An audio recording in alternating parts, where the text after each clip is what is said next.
My name is Pablo Carrillo. My title is AMG engineer. Actually, I'm a civil engineer, and I work for AUI, for ALMA Observatory. I love design things, create stuff. That's why when I get the opportunity to be an engineer and just selected the engineering career at the university, there were not too much options, but I selected that one because I saw that the engineering have the capability of creating, designing, and that is what I love to do, create things.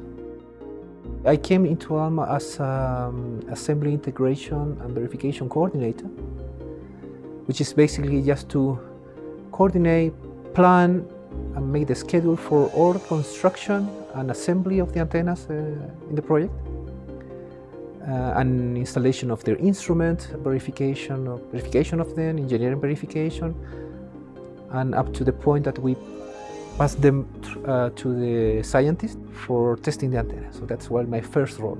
So I had a lot of interaction with astronomers and different people. So it was really interesting first period in this observatory in ALMA. And after, let's say, 3.5 years, I decided, well, construction of course finished, but I decided to stay. I applied to the supervisor position, and I was selected. I've seen this, I don't know, movies or things that attract you before about science, astronomy, but looking into the inside is totally different. I mean, you see what we could do, as engineers, as technicians, as astronomers, we are able to do, what we are able to achieve with these machines. I mean, this is really awesome. And being part of that is really exciting for me.